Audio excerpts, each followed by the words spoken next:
Jadi Nabi Syith alaihi salam adalah Nabi pertama setelah Nabi Adam. Nabi pertama setelah wafatnya Nabi Adam itu Nabi Allah Syith alaihi salam.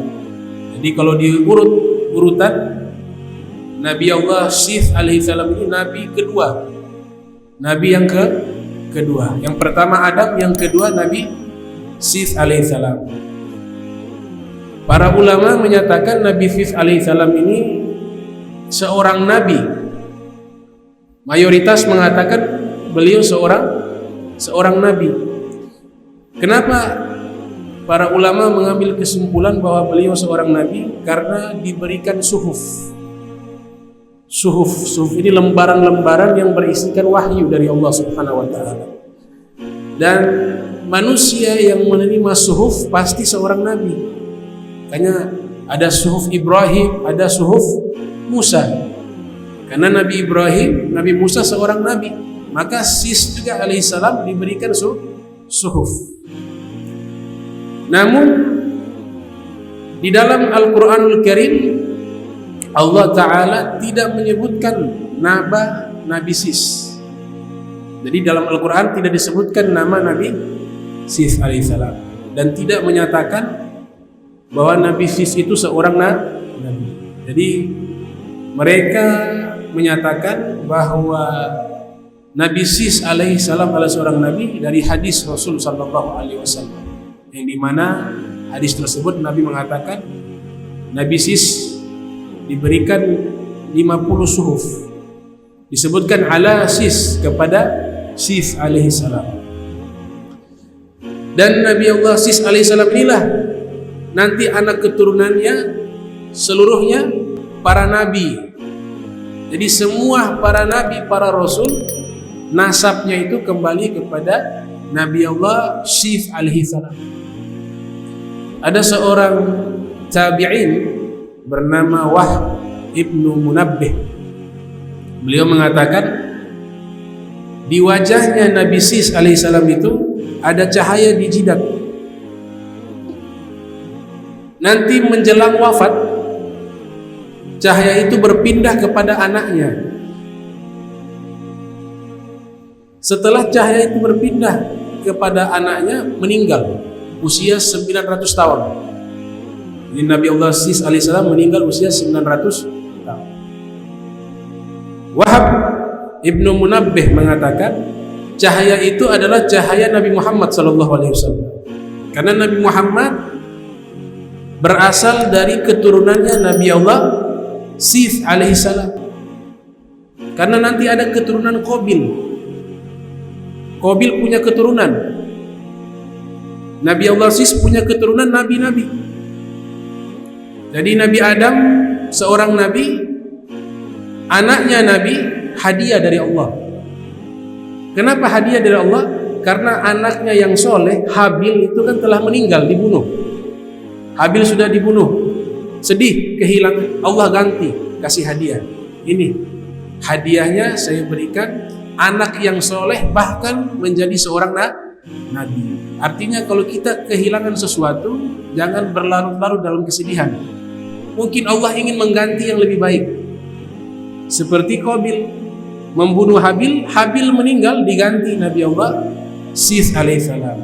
Karena diberikan hadiah kepada Nabi Adam, hibatullah, hadiah dari Allah, maka diberikan nama Syith yang artinya hadiah dari Allah Subhanahu wa ta'ala. Nabi Syith punya anak namanya Anusi. Namanya Anusi. Anusi punya anak namanya Kinan. Kinan punya anak namanya Mahlail. Mahlail punya anak namanya Yarid. Yarid punya anak namanya Khanuh. Khanuh ini adalah Nabi Idris. Khanuh Nabi Idris alaihissalam. Khanuh punya anak namanya Matusalah. Matusalah punya anak namanya Lamuk, namanya Lamuk. Lamuk punya anak Nuh, Nabi Nuh alaihi salam. Seterusnya ke bawah nabi-nabi sampai kepada Nabi Muhammad sallallahu alaihi wasallam.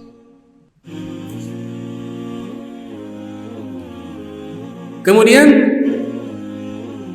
penyakit dari Qabil ini hasad, iri hati. Jangan sampai ya, Allah jaga kita punya hati, jangan sampai ada iri sama orang. Ini dosa besar, al-hasad, iri hati. Ngapain iri hati? Kita hidup di dunia sesaat setelah kita meninggal dunia. Kenapa bawa dosa? Kalau kita punya keyakinan segala sesuatu Allah yang berikan, maka penyakit ini tidak ada. Oh, saya jatahnya begini, alhamdulillah. Oh, dia kaya, dia sukses. Oh, memang jatahnya Allah kasih, alhamdulillah. Kita doakan. Begitu. Sehingga Nabi Muhammad SAW beliau memberikan satu pendidikan, satu peringatan.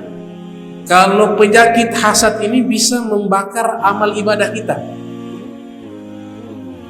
Penyakit hasad bisa membakar amal ibadah kita. Ini hadis diriwayatkan oleh Imam Sulaiman bin As'as As-Sijistani yang lahir 202 Hijriah, meninggal 275 Hijriah di dalam sunannya, dari sahabat Abi Hurairah. Rasul sallallahu alaihi wasallam bersabda, "Iyyakum wal hasad." Hati-hati kalian dengan sifat iri hati. Fa innal hasada ya'kulul hasanat kama ta'kulun narul hatab.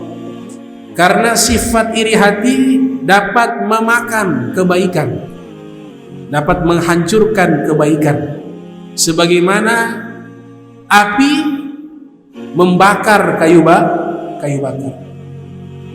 Kayu bakar ditumpuk setinggi apapun, mau 2 meter, 3 meter, 4 meter, tapi ketika dibakar jadi debu. Amal ibadah sebesar apapun, tapi dalam hati punya iri hati, maka amal ibadah itu akan hancur seperti debu. Haba'an mansura, debu yang ditiup oleh angin. Saya pernah pelajari buku puisi, buku puisinya Imam Syafi'i, namanya Diwan Al-Imam Syafi'i rahimahullah, 1 jilid. Di situ syair-syairnya Imam Syafi'i rahimahullah yang lahir 150, meninggal 204 Hijriah.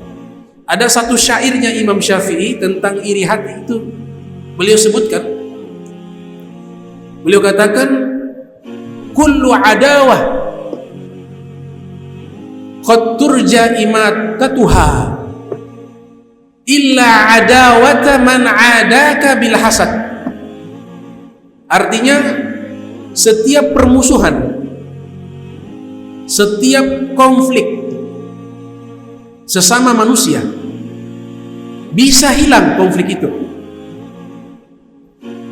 Konflik karena salah paham bisa hilang. Imam Syafi'i mengatakan illa, kecuali kalau konflik karena dasar iri hati, maka ini tidak akan hilang. Kayaknya Qabil tetap Nabi Adam kasih peringatan, jangan pernah dekat dengan dia, karena penyakit hasad ini tidak akan hilang kecuali dia sungguh-sungguh. Dia sungguh-sungguh melawan itu penyakit dalam hati, al-hasad. Kullu adawati qad turja imatatuha, dalam satu redaksi izalatuha illa adawata man adaka bil hasad. Setiap permusuhan pasti bisa hilang permusuhan tersebut, kecuali permusuhan karena dasar iri hati, gak bisa hilang. Sampai nikmat yang dia miliki hilang baru dia puas. Bahkan puncaknya sampai menghilangkan nyawa baru dia puas. Al-hasad.